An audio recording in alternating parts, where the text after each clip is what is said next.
ಎಲ್ಲೆಲ್ಲ ಹುಡ್ಕುಟ್ಪ ಸೌಕಾರ ನಿನಗ ಅಸಲಿಲ್ಲ ಬಡ್ಡಿ ಇಲ್ಲ ಕೇಳಾಕ್ ಮನಿ ಕಡೆ ಬಂದ್ರ ಚಡ್ಡಿ ಇರ್ತೈತಿ ಬಡ್ಡಿ ಮಗ ನೀನ ಇರಂಗಿಲ್ಲ. ಬೈ ರಾಜು ಬೈ ಇನ್ನೊಂದ್ ಸ್ವಲ್ಪ ದಿನ ಟೈಮ್ ಕೊಡು ಬೈ, ನಿನ್ ರೊಕ್ಕ ಎಲ್ಲ ವಾಪಸ್ ಕೊಡ್ತೀನಿ ಬೈ.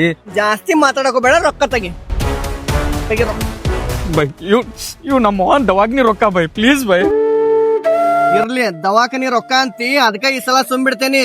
ಮಗನ ಇನ್ನು 2 ವಾರದಾಗ ನನ್ ರೊಕ್ಕ ಕೊಡ್ಲಿಲ್ಲ ಅನ್ಕೋ.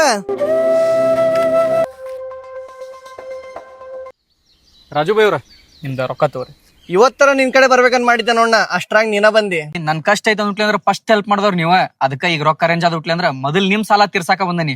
ಅಲ್ಲ ಮೊನ್ನೆರ ನಿಮ್ ಅಣ್ಣ ತೀರ್ಕೊಂಡ, ಮತ್ತ ನಿಮ್ ಮನಿ ಪರಿಸ್ಥಿತಿನೂ ಚಲೋ ಇಲ್ಲ, ನೀ ಇಷ್ಟ ರೊಕ್ಕ ಹೆಂಗ ಅರೇಂಜ್ ಮಾಡಿದಿ? ನಮ್ಮ ಅಣ್ಣ ಹೋಗುದೇನೋ ಹೋದ, ಆದ್ರ ಅವ ಹೋಗೋಕ್ಕಿಂತ ಮುಂಚೆ ಅವ್ನ್ ಜವಾಬ್ದಾರಿನ ಎಲ್ಲಾ ನಿಭಾಯಿಸ್ಕೊಂಡ ಹೋಗ್ಯಾನ. ಅಂದ್ರ ನಮ್ಮ ಅಣ್ಣ ಸಾಯೋಕ್ಕಿಂತ ಮುಂಚೆ ಟರ್ಮ್ ಇನ್ಸೂರೆನ್ಸ್ ತಗೊಂಡಿದ್ದ.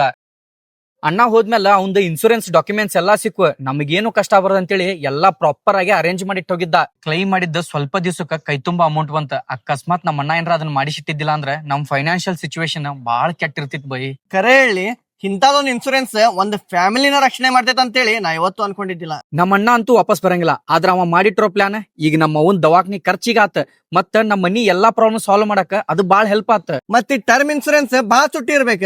ಹೇ ಇಲ್ಲ ಬೈ, ಪ್ರೀಮಿಯಂ ತಿಂಗಳಿಗೆ 400 to 500 ರೂಪಾಯಿ ಅಷ್ಟ, ಮತ್ತ ಒಂದು ಕುಟುಂಬಕ್ಕ ಅಪ್ ಟು 1 ಕೋಟಿ ರೂಪಾಯಿ ಮಟ ಕವರೇಜ್ ಸಿಗ್ತೈತಿ. ಚಲೋ ಆತ್ ಬಿಡ, ಮನ್ಯಾಗ ದುಡಿಯುವಂತ ಪ್ರತಿಯೊಬ್ಬ ವ್ಯಕ್ತಿನೂ ಇಂಥದೊಂದ್ ಇನ್ಸೂರೆನ್ಸ್ ಮಾಡಿಸ್ಕೋಬೇಕ.